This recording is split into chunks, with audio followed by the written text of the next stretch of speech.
Oh, hello everybody. Well, as the lockdown's been eased slightly, I've come out here to this wonderful ancient woodland near where I live with oak trees and hazel coppice and lots of flowers and birds and insects that you wouldn't find in other places. They're so important, these ancient sites of ours, in this world where there's so much development going on. Well, although we can venture further, I'm hoping that some of the characters we're going to meet today you can also see from nearby your home. We're going to meet some quite strange characters. We're going to meet an ice cream thief, a horse stinger and some devil's darning needles. And at the same time I'm going to be talking a little bit about the relevance of the natural world to some of the themes that are so in our minds today. The virus, the VE Day celebrations and the 200th anniversary of Florence Nightingale's birth. Well, I'm sure we've all been to the seaside and have suffered the fate of the chip and ice cream thief.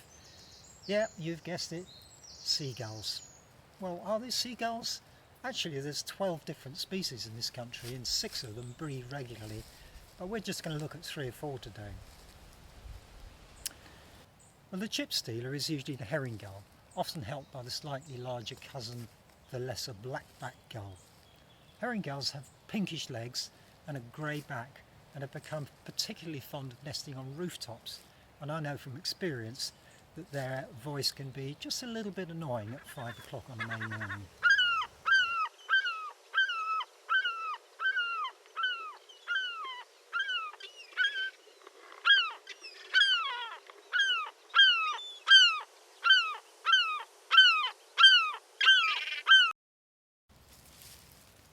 They're very gregarious birds, but also quite quarrelsome, and have a very broad diet, ranging from fish, of course, with chips if possible, the contents of rubbish bins, but also small live prey.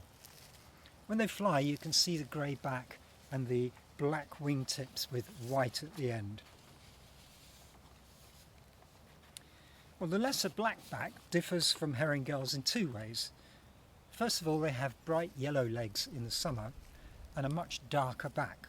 Some have a black back.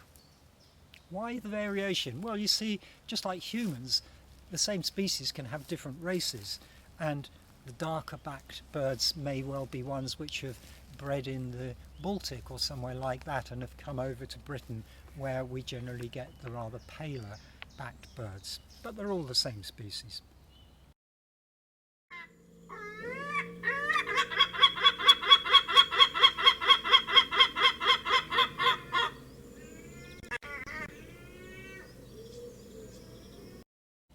So why have these gulls developed such a piratical way of life and a liking for chips and ice cream? They were once very maritime gulls, following fishing boats and rarely seen inland, but they've moved further inland in recent years, and in the days of open household waste tips that provided a great source of food for them. Well, these gulls are natural predators and are skilled at swooping down and snatching prey. It's just that chips and ice cream look like prey to them and it's easy picking, but do watch your head because they can give a nasty peck. Along the sea strand you'll often see another much larger gull with a black back, and that's the greater black-backed gull.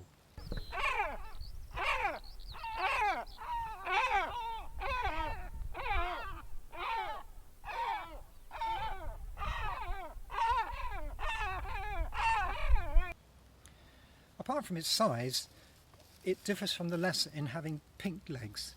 It's a very imposing picture and a fierce competitor for all sorts of food. But I've not heard of one taking ice cream yet. A particularly noticeable feature of all these gulls is the big yellow beak with a red spot at the end. And this is where the youngsters tap in order to persuade the adult to regurgitate half-eaten fish, sometimes with chips. Well, have you ever watched a farmer ploughing the fields and the great flocks of gulls which often are following? Well, these are almost certain to be black-headed gulls. They're much smaller than the other gulls we've met so far, and their black head in summer is quite unmistakable. In the winter they molt this out and they just have a black spot. But they always have red legs and a lovely red beak. I always think they look rather exotic with that glossy black head and the bright red beak and legs. These are also the gulls you're more likely to see on reservoirs and fields than along the coast, as they feed on invertebrates rather than fish. Its other smaller cousin, however, is very much a sea and coastal and cliff-top bird, and this is the Kittiwake. If you ever get the chance to visit one of the wonderful seabird colonies along the east coast or in Scotland or even along the south coast, you may hear this distinctive Kittiwake call. Kittiwake's much more slender than the other gulls, and one very easily distinguishing feature is they have black wingtips with no white.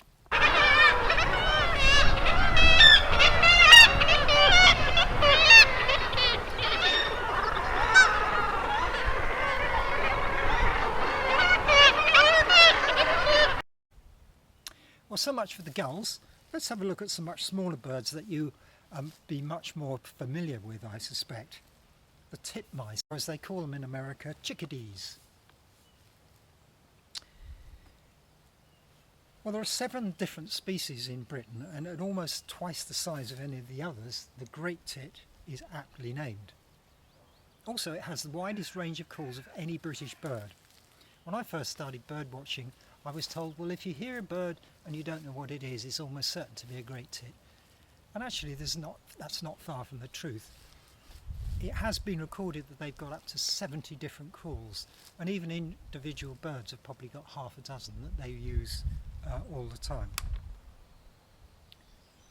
There's something just so cocky and bright about this bird, and its chiming teacher, teacher call in the spring is always a real tonic.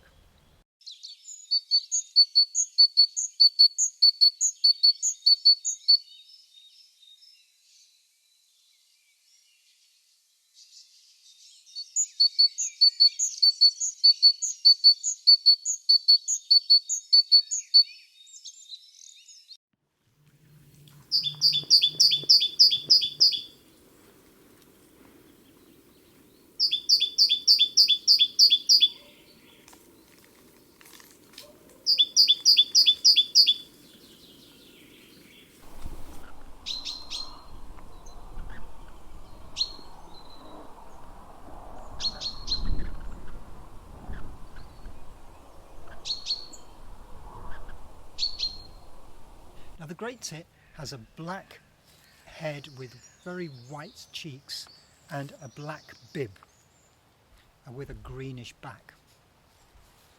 Now, the chickadee, the blue tit, I'm sure lots of you are familiar with that. Much smaller and a very different shape, and it doesn't have that black head. The song is also very distinctive, but the call can sometimes be confused with great tits, and I get confused quite often, but that's not unusual.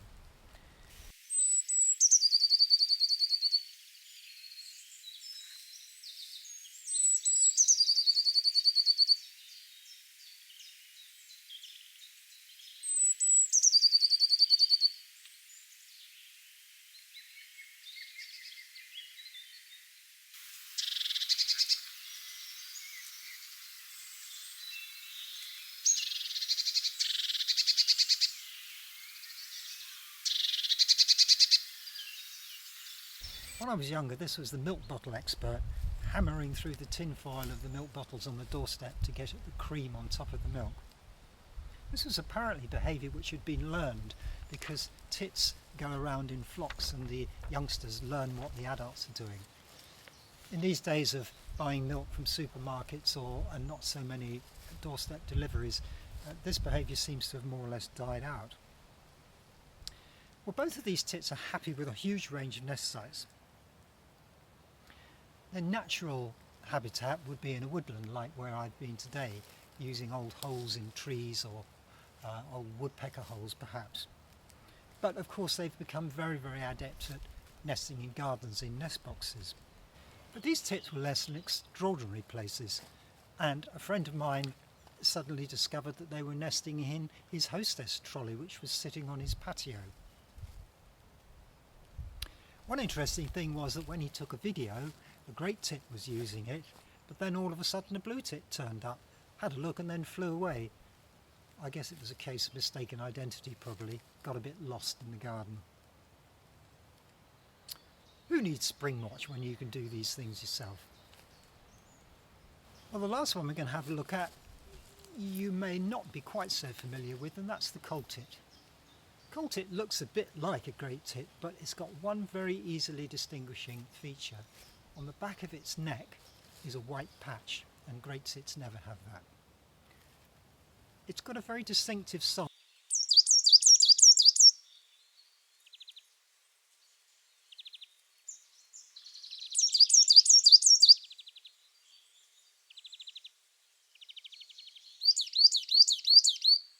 Usually in the wild, coal tits will nest in conifer trees, but they seem to have taken quite readily to coming to gardens, particularly with feeders.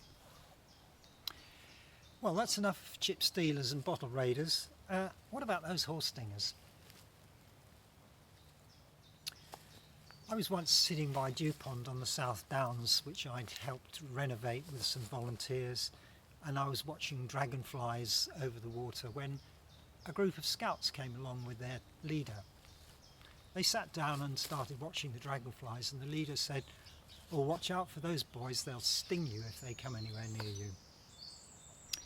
Oh dear, we often think about the old country people being so knowledgeable, don't we? Which of course they were, but sometimes they did get some very strange ideas. So what's the difference? Well, dragonflies tend to rest with their wings wide open, whereas damselflies rest with their wings closed along their back. Also, if you look carefully, dragonflies have different shaped wings at the front and back, whereas damselflies, they're both exactly the same shape. So what might you see of the 38 different species which we have of this country? Well, the first one I usually see on my small pond is the large red. It's fairly easy to identify. It's large and it's red with black legs, and it's the only one really that you're going to see in early spring. Well, a little bit later you might see the broad-bodied chaser. These are great fun because they charge up and down the ditches and ponds, often going back to rest on the same spot. Keep your eye out for the flash, the blue flash of the male and the yellow of the female. But before we go, I did say that this week had something to do with VE Day and Florence Nightingale. Well, thinking about conflict, and I suppose we're in a conflict at the moment with this dreadful virus. In the First World War, men in the trenches were very aware of the glimpses of nature that they got in between the dreadful things that were going on. And there was a letter from a chap called Douglas Gillespie who wrote about nightingales that he could hear. And perhaps in this time we might remember past conflicts and reflect really that nature doesn't change, it's always with us. Florence Nightingale brought help to many people through her service, and I do believe that nature provides a service to us. So whilst you're listening to this letter, we'll play out with the beautiful sound of the nightingale.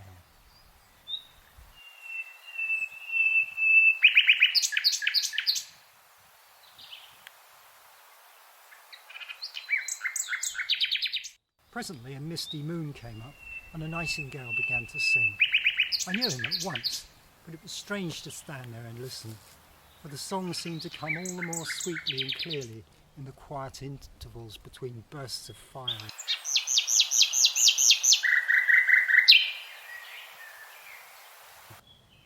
There was something infinitely sweet and sad about it, as if the countryside was singing gently to itself in the midst of all our noise and confusion and work. So you felt as though the nightingale's song was the only real thing that would remain when all the rest was long gone and forgotten. Cheerio.